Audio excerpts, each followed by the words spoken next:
Today I'm gonna show you how to replace the Rav4 rear wiper blade. So there is the wiper blade.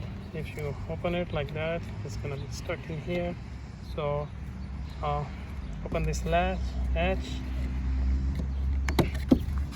put this hand and this one to this one, and coming here, see that part like that.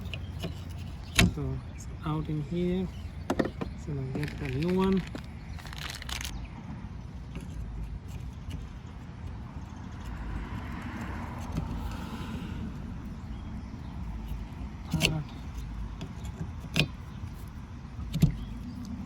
Like that.